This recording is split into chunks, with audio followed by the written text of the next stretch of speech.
मित्रों, स्वागत है आपका हमारे YouTube चैनल एसएस महावचन पे। आज हम बात करते हैं महाभारत काल के ये 9 लोग आज भी हैं जिंदा। आइए जानते हैं रोचक वीडियो के साथ। महाभारत के युद्ध के बाद बहुत से योद्धा बच गए थे, उनमें प्रमुख 18 थे। महाभारत के युद्ध के पश्चात कौरवों की तरफ से 3 और पांडवों की तरफ से 15 यानी कुल 18 योद्धा ही जीवित बचे, जिनके नाम हैं कौरव के कृतवर्मा, कृपाचार्य और अश्वत्थामा, जबकि पांडवों की ओर से युयुत्सु, युधिष्ठिर, अर्जुन, भीम, नकुल, सहदेव, कृष्ण, सात्यकी। यदि लेकिन हम यहाँ बता रहे हैं से 5 लोगों के नाम जो महाभारत काल में थे और आज भी हैं। पहले नंबर पे आते हैं महर्षि वेदव्यास। महर्षि वेदव्यास का नाम कृष्णद्वैपायन था। वे पराशर ऋषि और सत्यवती के पुत्र थे। वेदों के भाग करने के कारण उन्हें वेदव्यास कहा जाने लगा। उन्होंने ही महाभारत गणेश जी से लिखवाई थी। वे 28वें वेदव्यास थे।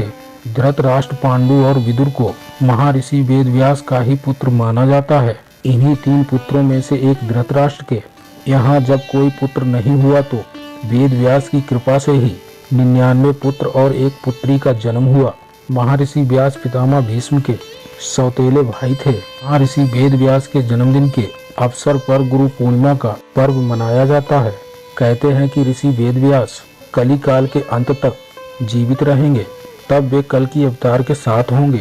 माना जाता है कि महाभारत युद्ध के बाद बहुत समय तक सार्वजनिक जीवन में रहे और उसके बाद वह तप और ध्यान के लिए हिमालय के पर्वत श्रृंखलाओं में लौट गए थे। कलयुग के शुरू होने के बाद वेदव्यास के बारे में कोई ठोस जानकारी या दस्तावेज उपलब्ध नहीं है। हालांकि कहा जाता है कि प्रथम जातक कथा में उन्हें बोधिसत्व कहा गया है। दूसरी जातक कथा में उन्हें महाभारत का रचयिता और इससे जुड़ा हुआ व्यक्ति बताया गया है। दूसरे हैं महर्षि परशुराम। वैसे तो परशुराम तो रामायण के काल के पहले से ही जीवित हैं। इनके पिता का नाम जमदग्नि और माता का नाम रेणुका था। ऋचिक सत्यवती के पुत्र जमदग्नि रेणुका के पुत्र परशुराम थे। रामायण में परशुराम का उल्लेख तब मिलता है जब भगवान श्री राम सीता स्वयंवर के मौके पर शिव का धनुष तोड़ देते हैं। तब परशुराम यह देखने के लिए सभा में आते हैं कि आखिर यह धनुष किसने तोड़ा। महाभारत में परशुराम का उल्लेख पहली बार जब मिलता है जब वे भीष्म पितामह के गुरु बने थे और एक प्रसंग के अनुसार उनका भीष्म के साथ युद्ध भी हुआ था। दूसरा जब वे भगवान श्री कृष्ण को दर्शन प्रदान करते हैं और तीसरा जब वे कर्ण को ब्रह्मास्त्र की शिक्षा देते हैं। मानता है कि परशुराम भी चिरंजीवी हैं। वे भी महर्षि वेदव्यास की तरह कली काल में कल की अवतार के साथ होंगे। कठिन तप से प्रसन्न हो भगवान विष्णु ने उन्हें कल्प के अंत तक तपस्यार्थ भूलोक पर रहने का वर दिया है। तीसरे महर्षि दुर्वासा। महर्षि दुर्वासा के बारे में सभी जानते हैं कि वे कितने क्रोधित ऋषि हैं। रामायण के अनुसार महर्षि दुर्वासा राजा दशरथ के भविष्यवक्ता थे।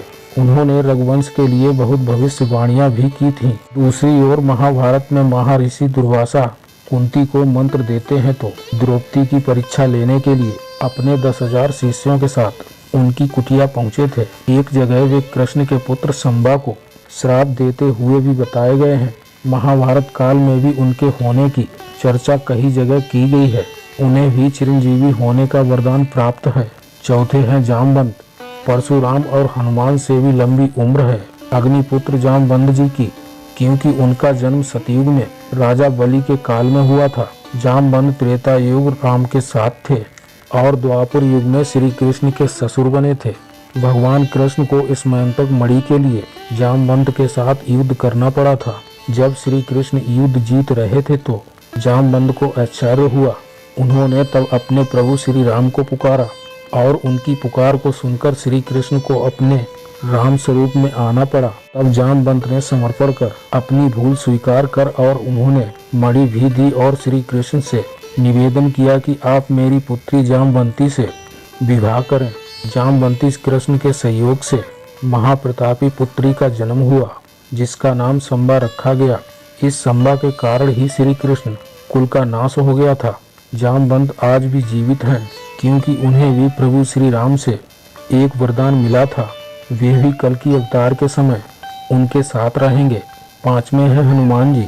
सर्वशक्तिशाली और भक्तों के कृपालु हनुमान जी के कारण ही राम और रावण युद्ध में श्री राम जी ने विजय श्री प्राप्त की थी।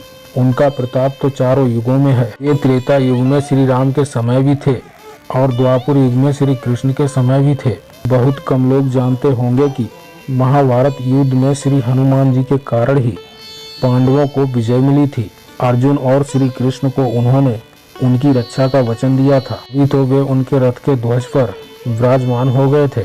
इससे पहले वे भीम के अभिमान को चूर चूर कर देते हैं। जब एक जंगल में भीम उनसे अपनी पूंछ हटाने को कहते हैं तो हनुमान जी कहते हैं, तू तो शक्तिशाली है, तू ही मेरी पूंछ हटा दे।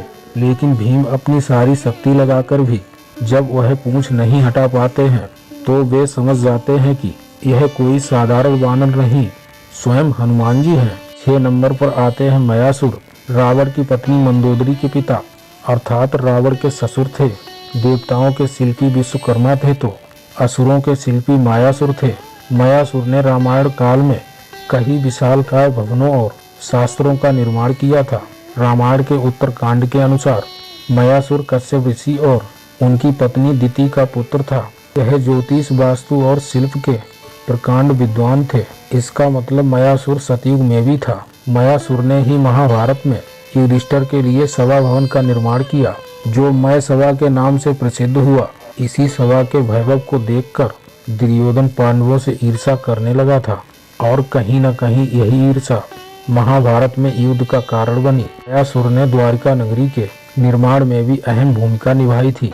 मय ने दैत्यराज वैशव वर्ण के यज्ञ के अवसर पर बिंदु सरोवर के निकट एक विलक्षण सभागृह का निर्माण कर अपने अद्भुत शिल्प शास्त्र के ज्ञान का परिचय दिया था। मयासुर आज भी जिंदा है। 7वें नंबर पर आते हैं अश्वत्थामा। अश्वत्थामा द्रोणाचार्य का पुत्र और रुद्र का अवतार थे। अश्वत्थामा को संपूर्ण महाभारत के युद्ध में कोई हरा नहीं सका था। हालांकि इसमें संदेह है कि अश्वत्थामा आज भी जिंदा हैं या नहीं, क्योंकि भगवान श्री कृष्ण ने उन्हें 3000 वर्षों तक सशरीर भटकने का श्राप दिया था। कुछ लोग भविष्य पुराण का हवाला देकर कहते हैं कि वे कलयुग के अंत में जब कल की अवतार होगा तो उनके साथ मिलकर धर्म के खिलाफ लड़ेंगे। यह अलग बात है कि वे श्राप से मुक्त होने के बाद भी अश्वत्थामा अपनी इच्छा से जिंदा हों, क्योंकि इतने 1000 वर्षों तक जिंदा रहने वाला सामान्य मनुष्य भी खुद की शक्ति से ही जिंदा रहना सीख जाता होगा, और वे तो अश्वत्थामा थे।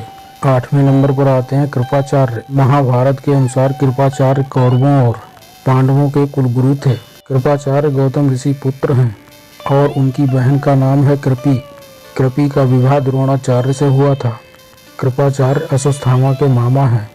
महाभारत युद्ध में कृपाचार्य ने भी पांडवों के विरुद्ध कौरवों का साथ दिया था। कृपाचार्य की गणना 7 चिरंजीवियों में की जाती है, जिनमें विभीषण राजा बलि भी शामिल हैं। 9वें नंबर पर आते हैं ऋषि मार्कंडेय। भगवान शिव के परम भक्त हैं ऋषि मार्कंडेय। इन्होंने शिव जी को तप कर प्रसन्न किया और महामृत्युंजय मंत्र सिद्ध के कारण चिरंजीवी बन गए। मार्कंडेय ऋषि वनवास के दौरान युधिष्ठिर को रामायण सुनाकर धैर्य रखने की सलाह देते हैं।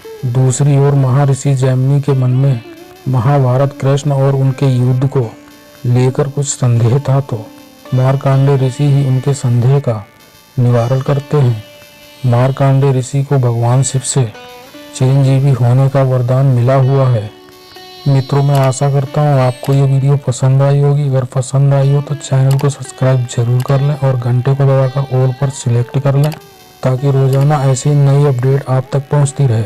और वीडियो को लाइक करके नीचे दिए गए कमेंट बॉक्स में अपना सुझाव जरूर लिखें।